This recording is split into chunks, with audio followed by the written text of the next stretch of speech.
Once upon a time, a prince from a large kingdom gave up all his royal luxuries and joined the Buddhist Sangha. He left behind his grand palace and chose the simple life of a monk. In the Sangha, he began to practice meditation and was sent to the village every day to beg for food.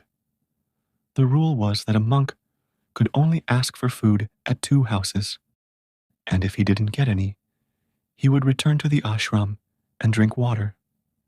This practice helped monks reduce their pride and become more humble. In the beginning, everything went smoothly for the prince. However, after some time, something happened that made him feel unsettled.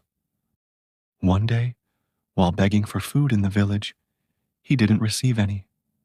Although he felt disappointed at first, his mind soon became calm and he felt peaceful. When he returned, he told Buddha, "Today I didn't get any food, but my mind stayed calm and no thoughts troubled me." Buddha smiled and said, "That's good. Tomorrow, go beg for food near the royal palace." The next day, as the prince walked past the palace, memories of his royal life came back to him, how he lived in luxury, ate delicious food, and had many servants. As he thought about it, he wished he could have a nice meal again. But soon, he realized that these were just old memories, and he was simply observing them. He knew that if he followed these desires, he would lose his inner peace. He understood that the mind plays tricks when we try to calm it, making us restless. Feeling happy, the prince returned to the ashram and shared everything with Buddha. He said, "Thanks to your teachings, I have gained a deeper understanding of the mind. The mind tries to entangle us in desires, but today, those thoughts did not trouble me."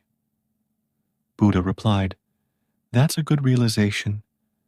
Tomorrow, go to the south of the town and give a sermon on controlling the mind and thoughts."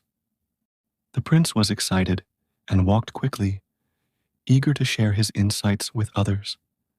However, this journey was going to test him even more. After some time, the prince arrived at a large mansion and called out for alms. A beautiful young woman came to the door.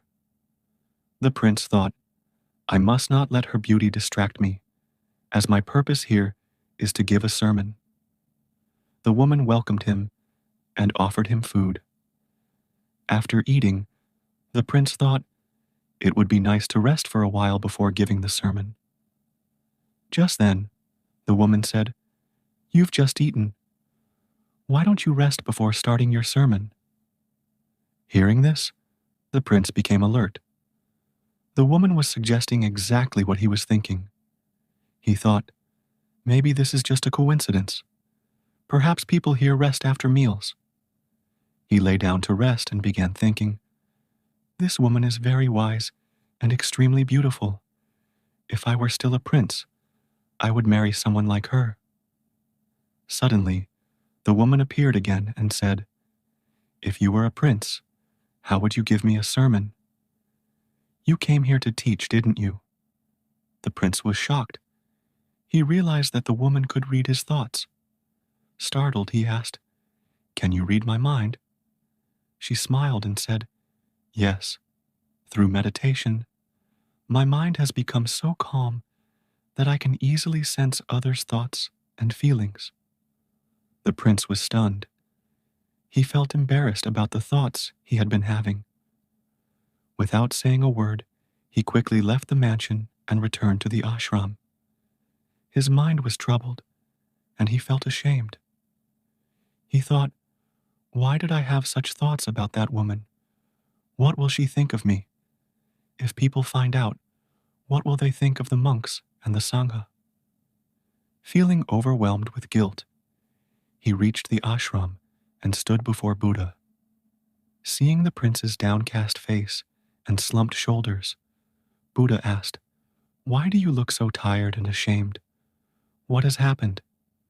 The prince confessed everything and said, "Even though I knew better, I still had thoughts about the woman's beauty, and other things, I feel like I've completely failed. I've disgraced the Sangha. Buddha explained. Understand how thoughts are born. First, something happens outside, then your subconscious reacts to it. This reaction creates a feeling or sensation in the body. Then, your conscious mind responds to this feeling, which we call a thought. The prince asked, "But how do thoughts gain so much power to disturb us?" Buddha replied, "We give power to our thoughts by judging them. When you label thoughts as good or bad, you begin to react to them, and one thought leads to another. As long as you keep judging yourself, your mind will continue to overpower you." The prince asked, "Then how can the mind be calmed?"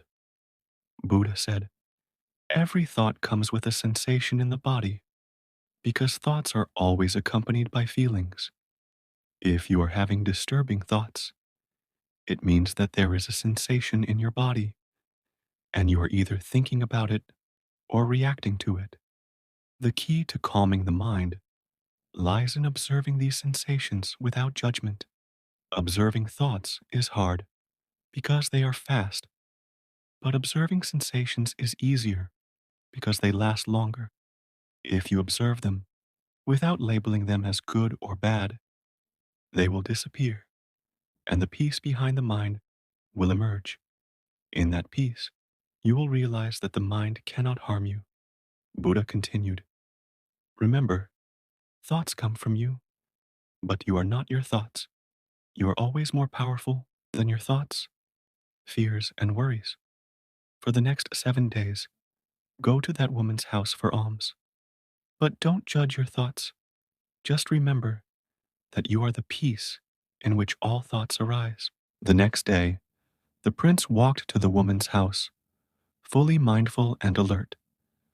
Though he felt some nervousness before arriving, he remained calm and simply observed his thoughts, sensations, and feelings without reacting. When he returned to the ashram, he was completely at peace. He had learned that his inner peace was far more powerful than any thoughts that tried to disturb him. Friends, if you learned something from this video, please let us know by leaving a comment. For more such videos, subscribe to the channel. So, let's meet in the next video with another story. Until then, goodbye, stay happy, and keep smiling. Thank you.